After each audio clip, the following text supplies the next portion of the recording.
each and every member of this committee believed that you were lying. Hindi po kami mga matitigas ang puso. We are fathers. Ngayon, yung inaasama-sama mo na makikita mo yung misis mo, yung mga anak mo, ngayon na sana. Pero wala na akong magawa. Sorry. We understand how hard it is and difficult to be away from our family. We are fathers. Remember that. I'm a father. I have children. These lawmakers in front of you, sir, have hearts too. May puso rin po. Unfortunately, ang hindi lang ho namin matanggap is that you are lying in front of us, despite the fact that you swore before us that you will tell the truth, the whole truth, and nothing but the truth. Therefore, we see during this hearing that you guys are directly lying to us. So what do? Our actions is to cite you in contempt because you're not telling the truth, wherein you swore that you will tell the truth, but you failed to tell the truth. So that's why you're incarcerated. It is your fault. Next time, Jel Mariano and the rest of you, if you ask for a file for a motion for reconsideration, tell your lawyers to ask for leniency. You should know that, di ba? We, like I said, hindi ho matitigas ang puso namin dito. We can understand. Pinag-uusapan ho na kung pwede i-release kayo, but what you did right now, this changes the whole perspective for all of you. Kaya nga ho, sinasabi natin this hearing, hindi ho ito kwento-kwentuhan lang dito. Patingin ho ninyo Congress.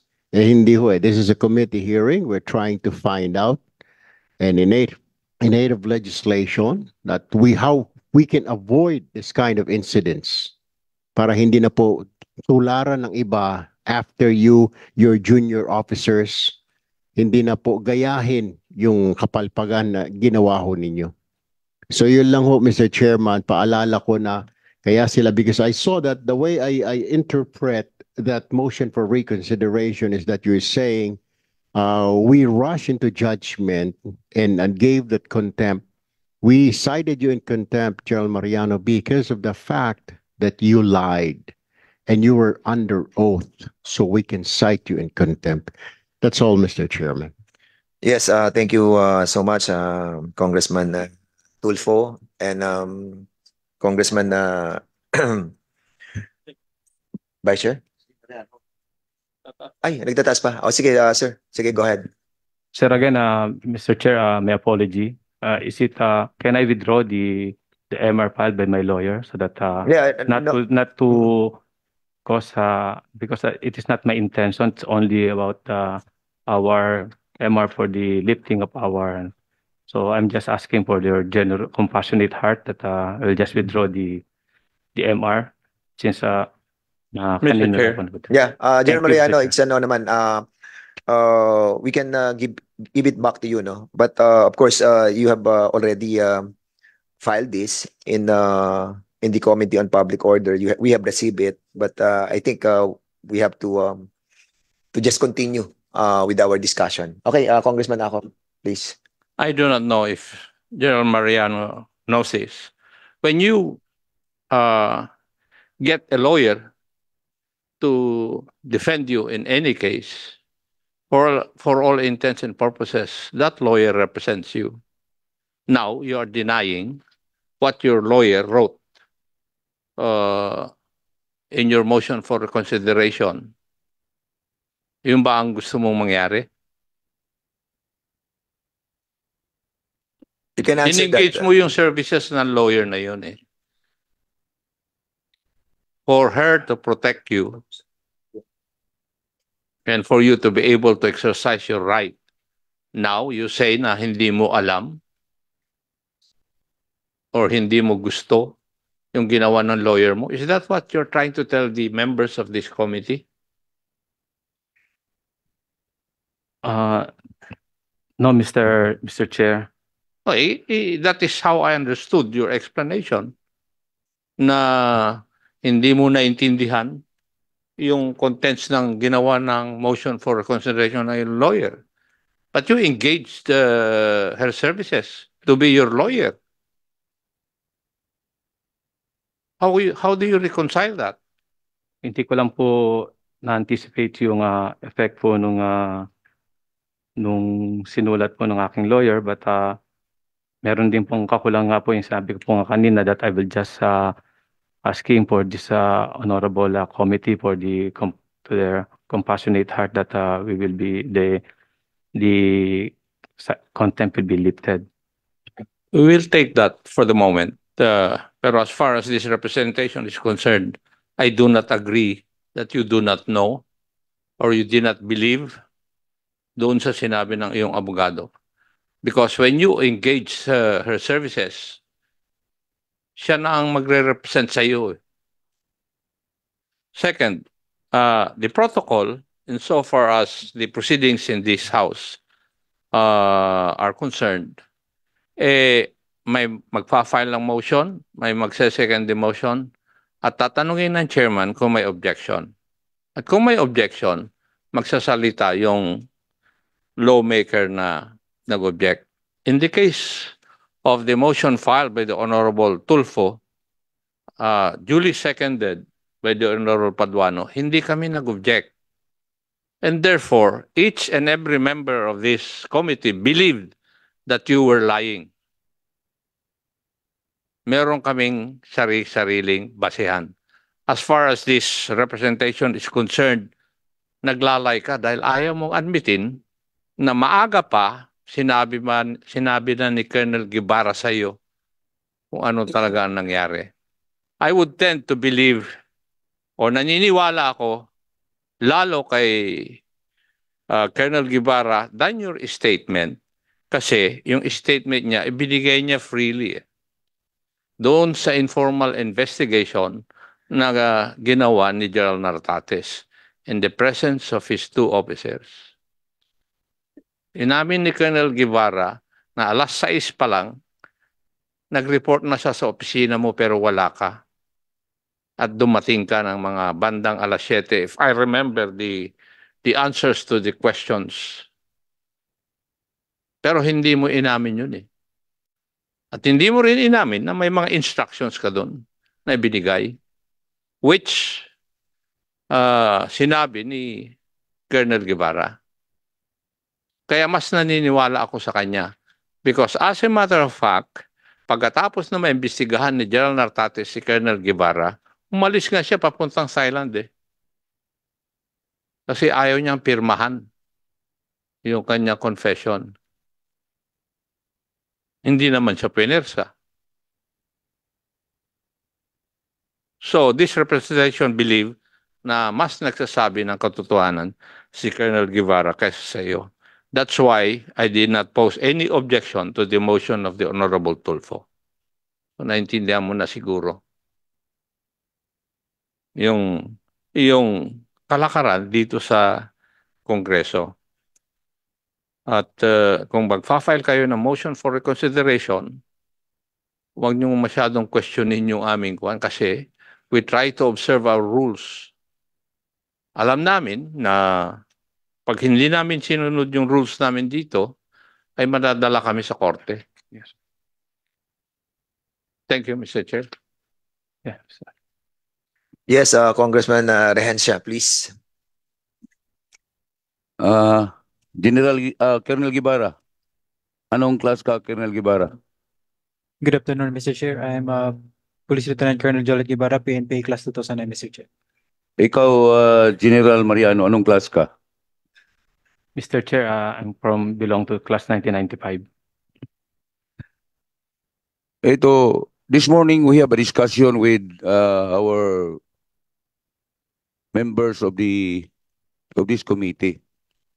Ako po ay hindi nakadalo sa hearing noong nakaraang linggo dahil umuwi ako sa Mindanao dahil namatay yung tatay ko. Pero nanonood pa rin ako sa television. Kaninang umaga dahil sinabi na ni Chairman Dan Fernandez na tao lang kami. Mayroon kaming puso. Maski hindi ka nagkonsulta ng lawyer mo, mayroon ka na sanang abogado in my behalf. Kasi gusto kong kausapin ang mga kasama ko. Pero ito ngayon, anong nangyari? Na-offend na sila. Alam mo, General Mariano, minsan kasi yung abogado makatulong sa atin, minsan naman medyo madiin at saka ma-offend yung mga tao na dapat nating kausapin.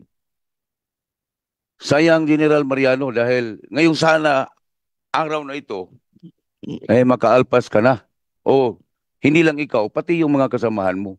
Dahil lahat na paraan ginagawa ko dahil brother ninyo ako eh.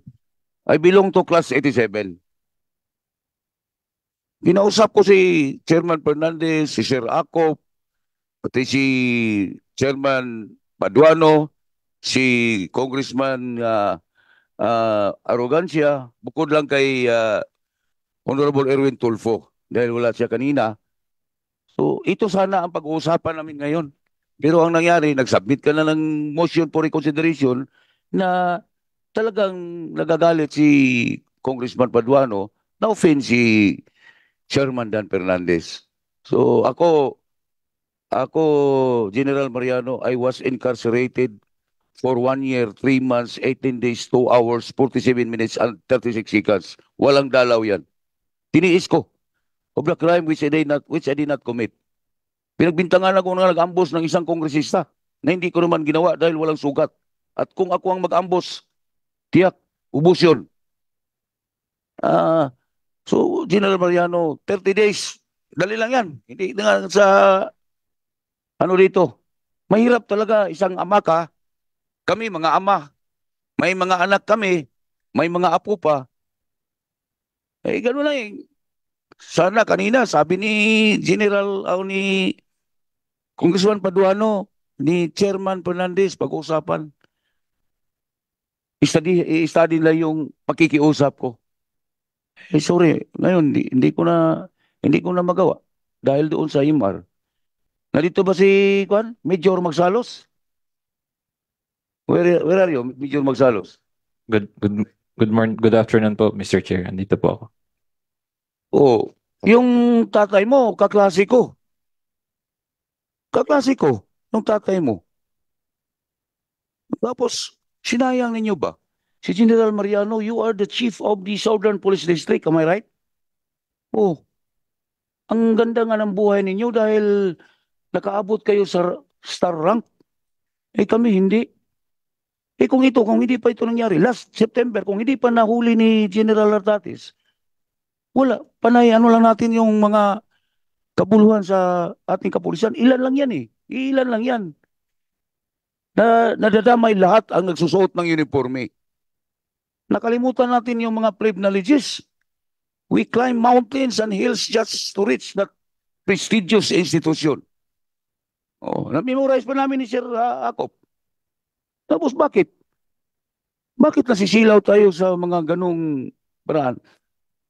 Lahat naman ng mga tao ay nangangailangan ng pira. Pero wag naman yung galing sa masama.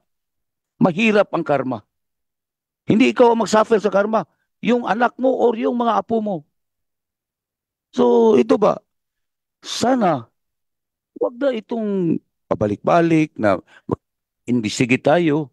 Dahil ako, Major Magsalos, during the time na nag-travel na ako, tinawagan ako sa tatay mo. Sabi ko, gagawan ko ng paraan. Gagawan ko ng para makatulong sa inyo, sa inyong lahat. From General Mariano, yung 44 na nasali dito sa sigalot na ito. Mabuti na lang, diyan si General Artates. Hindi sa pagbuhat ng bangko ni General Artates, he is a product of the Philippine Military Academy. Tayo naman sa Philippine National Police Academy. Huwag naman natin sabihan na, kaya nga nagkaroon ng kuminsan dahil ang nagkakalat tayo. Alisin na natin yan.